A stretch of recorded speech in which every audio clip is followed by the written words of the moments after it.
Okay, hello students. Again, welcome chemistry zone. आज है lecture number 3 और लेक्चर 3 ऑप्टिकल आइसोमेरिज्म का. लेक्चर 3 के बाद लेक्चर 4 भी हमको यहाँ करना पड़ेगा, तब जाके ये आइसोमेरिज्म खत्म होगा. 4 के बाद शायद 5 भी करना पड़े. सो यहाँ पे आज का अपना थर्ड लेक्चर है ऑप्टिकल आइसोमेरिज्म पे. मैंने आपके लिए पहले से ही थोड़े प्रैक्टिस क्वेश्चन लिख के रखे हैं कि which of the following optically active और ऑप्टिकली इनएक्टिव. आपको डिसाइड करना है कि ये जो मॉलिक्यूल मैंने लिखे हैं इसमें से कौन ऑप्टिकली एक्टिव है और कौन से मॉलिक्यूल ऑप्टिकली इनएक्टिव है. ठीक है, अब सबसे पहले मॉलिक्यूल के साथ ट्राई करेंगे हम. पहले मॉलिक्यूल में मैंने आपको ऑप्टिकल एक्टिविटी के लिए 3 एलिमेंट सिखाए हुए हैं. एक तो किरल सेंटर होना चाहिए. किरल सेंटर होने के बाद POS प्लेन ऑफ सिमेट्री नहीं होना चाहिए और सेंटर ऑफ सिमेट्री नहीं होना चाहिए. ठीक है, अब सेंटर ऑफ सिमेट्री में मैंने यहां पे सिखाया था आपको ऑलरेडी. आई हैव इट कि अगर ऐसा कंपाउंड है, देखो ऐसा कंपाउंड, ये वाला कंपाउंड, बीच में सेंटर, इस सेंटर से आप इधर जाओगे तो H मिलेगा, यहां जाओगे तो Cl मिलेगा. और ये वाले कंपाउंड में ऐसे जा रहे हो आप तो डिफरेंट मॉलिक्यूल आपको मिलेंगे. यहां से Cl आएगा, सेम डिस्टेंस पे H आएगा. यहाँ पे सेम डिस्टेंस पे क्लोरीन है, सेम डिस्टेंस पे हाइड्रोजन है. तो वैसे कंपाउंड में ये सेंटर से आप पूरे मॉलिक्यूल को रोटेट करना, मतलब ऐसे रोटेट करना है आपको. अब इमेजिन थोड़ा करना पड़ेगा इसमें. इमेजिनेशन के बगैर आपका कुछ भी काम नहीं होने वाला. तो यहां से आप ये सेंटर पे रख के मॉलिक्यूल को ऐसे रोटेट करोगे तो सोचो Cl के ऊपर Cl आ जाएगा, Cl के ऊपर Cl आ जाएगा, H के ऊपर H आ जाएगा और ये वाले Cl और H यहाँ पे आ जाएंगे. यानी रोटेशन के बाद मॉलिक्यूल सेम ऐसा का ऐसा मिलेगा. यानी इसमें सिमेट्री है, इसमें सिमेट्री है और इसमें सिमेट्री है, तो ये ऑप्टिकली एक्टिव नहीं हो सकता है. तो यहां पे क्वेश्चन है कि ऑप्टिकली एक्टिव और इनएक्टिव. तो आपको सबसे पहले वो देखना है कि वो पूरा सिमेट्री नहीं होना चाहिए. चलो ऐसा करते हैं, थोड़े हल्के मॉलिक्यूल से स्टार्ट करते हैं. कि ये वाला मॉलिक्यूल देखो, आप यहां से देखो. चलो ये वाला मॉलिक्यूल, तो मैंने क्या बताया कि किरल सेंटर है कि नहीं पहले चेक करो. तो यस, ये वाला कार्बन देखो, यहाँ पे H, यहाँ पे Cl, यहाँ पे मिथाइल और यहाँ पे इतना बड़ा ग्रुप, यानी ये किरल सेंटर है. और ये वाला कार्बन, तो ये भी किरल सेंटर है. दो किरल है, यानी मन में लड्डू फूट गया. यस, ये तो ऑप्टिकली एक्टिव है. लेकिन वेट स्टूडेंट्स, हमको तो प्लेन ऑफ सिमेट्री प्रेजेंट है कि नहीं वो भी चेक करना पड़ेगा. यानी इसमें इंटरनल कंपेंसेशन होगा, शायद होगा. यहां पे आप देखो, ये प्लेन ऐसा है कि यहां से आप ये पेपर को ऐसे फोल्ड करोगे तो मिथाइल के ऊपर मिथाइल, Cl के ऊपर Cl, H के ऊपर H आ जाएगा. यानी कि इसमें सिमेट्री है. ये बाई सिमेट्री भी बोल सकते हैं हम. तो यानी इसमें सिमेट्रिकल है. यहां से ये बाइसेक्ट होता है 2 इक्वल पार्ट में. तो ये हो जाएगा अपना मेसो कंपाउंड. यानी ये हो गया ऑप्टिकली इनएक्टिव. ऑप्टिकली इनएक्टिव, भले किरल है लेकिन POS इसमें प्रेजेंट है. सो ये ऑप्टिकली इनएक्टिव. अब इसको देखो, अब यहां से यहाँ देखो, आई थिंक मॉलिक्यूल ये पेंटागोनल है तो थोड़ा वैसे भी बदल चुका है यहाँ से. चलो तो भी आप एक इमेजिन करो यहां से प्लेन ऑफ सिमेट्री को, तो इक्वल पार्ट में बाइसेक्ट नहीं करता है। ओके, सेंटर को इमेजिन करो। चलो तो यहाँ पे सेंटर को इमेजिन करोगे तो यहां से यहां जाओगे, यहां से यहां जाओगे, तो आपको same same H H same C L मिल रहे हैं, यानी इसमें सेंटर ऑफ सिमेट्री प्रेजेंट हो सकता है। लेकिन ये वाले कार्बन पे एच और बी आर है, जो कि यहाँ पे ऐसा कुछ भी नहीं है, नीचे कुछ भी नहीं है, यानी ये अनसिमेट्रिकल मॉलिक्यूल है। So it is optically active, यानी इसके डेक्स्ट्रो और लीवो हो सकते हैं, इसके ऑप्टिकल आइसोमर्स होंगे। डन। चलो मैं इसकी बात करूं, मन में लड्डू फूट गया होगा, हाँ सेम सेम दिख रहा है, लेकिन इधर बी आर है, इधर सी एल है। पेपर को फोल्ड करोगे तो बी आर सी एल पे फिट नहीं होता है, ये अलग अलग है, यानी इसमें इंटरनल कंपेंसेशन नहीं है, तो ये हो जाएगा ऑप्टिकली एक्टिव। अब ग्लिसरॉल्डिहाइड, ग्लिसरॉल्डिहाइड आपको एग्जाम में सीधा सीधा पूछ सकते हैं, आपको ग्लिसरॉल्डिहाइड का फॉर्मूला पता होना चाहिए। तो ग्लिसरॉल्डिहाइड का फॉर्मूला है ये, पहले एल्डिहाइड, फिर CH, फिर CH2, यहाँ पे OH, यहाँ पे OH, ये 1 2 3 2 3 डाइहाइड्रोक्सी प्रोपेनॉल, यानी ग्लिसरॉल्डिहाइड। अब इसमें किराल है कि नहीं वो देखो, किराल सेंटर मुझे ढूंढना पड़ेगा। तो सबसे पहला कार्बन, तो ये CHO एक्चुअली होता क्या है, C डबल बॉन्ड O होता है, यानी कि उसके बाद H, यानी ये तो किराल है ही नहीं, क्योंकि दो वैलेंसी ऑलरेडी सेम हो गई। अब इसके बारे में सोचो तो इसके पास भी दो हाइड्रोजन सेम है, दूर से दिख रहा है कि वो किराल नहीं है। इसके बारे में सोचो तो यस इट इज किराल, इधर CH2OH, इधर CHO, इधर OH, इधर H। इसको डिफरेंट तरीके से अगर आप लिखो तो जो सबसे एक्टिव ग्रुप है सीरीज में, एक्टिव फंक्शनल ग्रुप को सबसे पहले लिख दो, फिर उसके बाद ये किराल सेंटर पे फोकस करो, और तीसरा जो कि किराल नहीं है वो CH2OH, ऐसे भी लिख सकते हो CH2OH। तो इसके पास जो किराल है उसके पास H और OH है, तो ऐसे H और OH को दिखा दो आप, तो ये हो गया ग्लिसरॉल्डिहाइड। एक बाजू एल्डिहाइड, फिर अल्कोहल, फिर CH2OH, यानी ये तो टर्शरी अल्कोहल नहीं, सेकेंडरी अल्कोहल है, ये प्राइमरी अल्कोहल, ये H, ये ग्लिसरॉल्डिहाइड, इसमें किराल सेंटर है, तो ये ऑप्टिकली एक्टिव कंपाउंड, यानी उसके डेक्स्ट्रो लीवो आपको मिल पाएंगे।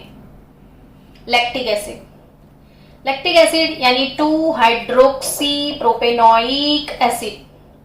लैक्टिक एसिड मतलब 2 हाइड्रोक्सी प्रोपेनोइक एसिड, 1 2 3, प्रोपेन मतलब 3 कार्बन, ओइक एसिड यानी COOH, ये हो गया प्रोपेनोइक एसिड। 2 नंबर पे हाइड्रोक्सी, वैलेंसी कंप्लीट करो तो ये मिथाइल, 1 2 3, तो 4th वैलेंसी पे आ जाएगा हाइड्रोजन। अब किराल देखो है, तो पहला वाला तो नहीं है क्योंकि C डबल बॉन्ड O होता है, तो ये किराल नहीं है। इसके 3 हाइड्रोजन सेम लगे हैं, तो ये किराल नहीं है, इसके बारे में सोच सकते हो। तो yes H OH methyl COO, चारों 4 वैलेंसी अलग अलग है, चारों 4 वैलेंसी अलग अलग है, और जिसकी 4 वैलेंसी अलग अलग होती है, 4 वैलेंसी अलग अलग होती है, वो किराल होता है। तो इसमें ये किराल सेंटर है। इसको अगर आपको रिप्रेजेंट करना है तो एक्टिव ग्रुप जो है COOH ऐसे लिख दो, फिर C किराल, किराल के ऊपर H और OH ऐसे दिखा सकते हो, फिर उसके बाद मिथाइल, तो ये हो गया अपना लैक्टिक एसिड, और ये इसमें किराल सेंटर है, so it is optically active, यानी डेक्स्ट्रो लीवो अवेलेबल है। Alanine amino acid, biomolecule chapter हम पहले ही पढ़ चुके हैं इस पर। सो स्टूडेंट, बायोमोलिक्यूल पढ़ने का यहाँ बहुत फायदा हुआ हमको। ग्लूकोज पढ़ लिया, सुक्रोज पढ़ लिया, माल्टोज पढ़ लिया, वेलेनिन एमिनो एसिड है, सबको बायो वालों को तो पता होगा कि COOH, उसके बाजू में CH होता है, फिर यहाँ पे NH2 एमिनो एसिड, और यहाँ पे जो वेरिएबल R ग्रुप था वहां पे CH3 डाल दो तो ये एलेनिन हो जाएगा। एलेनिन में दूर से दिखता है ये वाला कार्बन, चारों चार वैलेंसी अलग है, यानी कि ये ऑप्टिकली एक्टिव कंपाउंड है। ये कैसा कंपाउंड है? ऑप्टिकली एक्टिव, क्योंकि मिनिमम एक किरल अगर है तो सब्सटेंस ऑप्टिकली एक्टिव है। अब और एक कॉम्पिटिटिव लेवल पे आपको कुछ याद रखना है, वो याद रख लेना कि any compound having one chiral will be optically active except, अगर आपके पास ऐसे अमोनिया और अमोनिया के साथ तीनों तीन R अलग अलग है। जैसे अमोनिया है तो आप जानते हो कि अमोनिया के ऊपर एक लोन पेयर है और यहाँ लोन पेयर के बाद 3 हाइड्रोजन होते हैं, लेकिन तीनों हाइड्रोजन अलग अलग फंक्शनल ग्रुप से मैंने सब्स्टिट्यूट कर दिया। इधर मिथाइल डाल दिया, इधर इथाइल डाल दिया, इधर प्रोपाइल डाल दिया, तो ये आपको टर्शरी एमाइन में, यानी कि तीनों तीन ग्रुप अलग कर दिए। ये लोन पेयर, ये 3 बॉन्डिंग पेयर, वो भी तीनों तीन अलग, तो बट ऑब्वियस है ये किराल सेंटर है। किराल सेंटर कैलकुलेट करने में अगर आपके पास लोन पेयर है तो उसको भी हम वैलेंसी में कंसिडर कर सकते हैं, यानी यहाँ पे चारों वैलेंसी अलग अलग है, ऐसा इसको बोल सकते हैं। तो ये किराल सेंटर है, और किराल है तो सब्सटेंस ऑप्टिकली एक्टिव होना चाहिए, तो इसका मिरर इमेज ऐसे मिलेगा R1 R2 R3, ये मिरर इमेज इसका निकालो तो ऐसे होगा। ऐसे ये आपको पता है कि कार्बन एनायन है, कार्बन के साथ 3 हाइड्रोजन की बजाय 3 अल्काइल अलग अलग ग्रुप डाल दो, मिथाइल इथाइल प्रोपाइल वैसा, और इसकी ये लोन पेयर, तो यहाँ पे ये किराल सेंटर है क्योंकि उसकी चारों वैलेंसी वैसे अलग हो गई। तो यहाँ पे ये सब्सटेंस ऑप्टिकली एक्टिव होना चाहिए, है ना। किराल सेंटर प्रेजेंट है तो ये ऑप्टिकली एक्टिव होना चाहिए, लेकिन ये जो कंपाउंड A और B just for as an exception competitive level पे कहीं कुछ पूछा हो इसलिए मैं बता रही हूँ, ये आपकी टेक्स्ट बुक में नहीं है। ये किराल सेंटर होते हुए भी ऑप्टिकली इनएक्टिव कंसीडर किए जाते हैं, ये ऑप्टिकली इनएक्टिव कंसीडर करते हैं क्योंकि बच्चों ये जो दोनों कन्वर्जन है इसके A और B, ये इसके मिरर इमेजेस जो है कंटिन्यूअसली इंटर कन्वर्टिबल होते हैं, और वो इतने फास्ट इंटर कन्वर्टिबल है, उनकी फ्रीक्वेंसी बहुत कम है, बहुत लो फ्रीक्वेंसी, मतलब बहुत फास्ट ये इंटर कन्वर्टिबल है, इसलिए इनको ऑप्टिकली इनएक्टिव कंसीडर किया जाता है। तो वो लाइट को PPL को रोटेट नहीं कर पाते हैं। सो यहाँ पे एक एक्सेप्शन क्या है, फिर से समझो कि ये किराल सेंटर प्रेजेंट है तो भी ऑप्टिकली इनएक्टिव है, ये थोड़े बहुत एक्सेप्शन है। ओके, चलो अब कुछ और अच्छा पढ़ने की तरफ जाते हैं हम। कुछ और पढ़ना है अब हमको, और वो है टॉपिक नया, projection formula in optical isomer. अब प्रोजेक्शन फॉर्मूला यानी ये जो मॉलिक्यूल है सारे sp3 हाइब्रिडाइज्ड मॉलिक्यूल है, ये जो मॉलिक्यूल है उनमें कौन सा हाइब्रिडाइजेशन है बच्चों? sp3, और अगर sp3 हाइब्रिडाइजेशन है तो शेप विल बी टेट्राहेड्रल, और टेट्राहेड्रल शेप में एंगल होता है 109 डिग्री 30 मिनट का। कोई भी दो मॉलिक्यूल के बीच में सेम एंगल होगा, कोई भी दो बॉन्ड ले लो, मॉलिक्यूल नहीं सॉरी, कोई भी दो बॉन्ड ले लो, मतलब एनी टू बॉन्डिंग पेयर, तो between any two bonding pair और bond angle is 109 degree 30 minute here.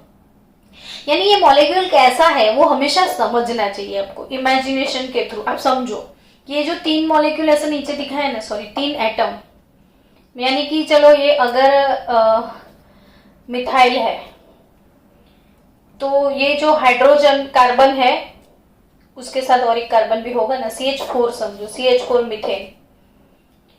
तो ये जो कार्बन है इसके साथ 4 हाइड्रोजन कैसे होंगे वो समझो कि ये ऐसे होंगे, यानी 1 2 3, देखो 1 2 3, समझे आप, ऐसे ऐसे ट्रिपॉड के शेप में। फिर यहाँ पे आपको इमेजिन करना है कार्बन को, यहाँ पे कार्बन है, ठीक है, और यहाँ पे 4th वाला हाइड्रोजन ऐसे होगा। अब ये 4th वाले हाइड्रोजन को इसको कनेक्ट करो, इसको कनेक्ट करो, इसको कनेक्ट करो, यानी कि देखो इन तीनों को कनेक्ट किया और इन तीनों को ऊपर वाले हाइड्रोजन के साथ कनेक्ट करो तो ये शेप हो गया टेट्राहेड्रल। अब यहाँ पे आपको एक चीज समझनी है अच्छे से बच्चों, बहुत अच्छे से समझना पड़ेगा स्टूडेंट्स, देखना हाँ ध्यान से। ये टेट्राहेड्रल मॉलिक्यूल है, ठीक है, चलो इसको मैंने ऐसे दिखाया, ये टेट्राहेड्रल मॉलिक्यूल है और यहाँ पे एक मॉलिक्यूल है। आप समझ सकते हो कि ये मॉलिक्यूल एक इधर डायरेक्शन में भी है, इस डायरेक्शन में भी है, इस डायरेक्शन में भी है, ऊपर भी है, यानी ये 3 डायमेंशनल है, 3 डायमेंशनल। ये प्लानर स्ट्रक्चर नहीं है, प्लानर बेंजीन है, प्लानर बेंजीन है, पूरे प्लान में ऐसे मिलेगा प्लेन में आपको, लेकिन ये प्लानर नहीं है। टेट्राहेड्रल स्ट्रक्चर प्लानर बिल्कुल भी नहीं है स्टूडेंट, देखो बिल्कुल भी प्लानर नहीं है। तो एक ये वाले इधर, मतलब आप सामने से देखते होंगे ना, तो ये आपकी तरफ है, थंब मेरा आपकी तरफ है, फिंगर आपसे दूर है, और ये जो स्केच पेन है और ये फर्स्ट फिंगर है वो दोनों सेम प्लेन में है, यानी ऐसे ऐसे सेम प्लेन में है, ठीक है, और ये आपकी तरफ और ये आपसे दूर।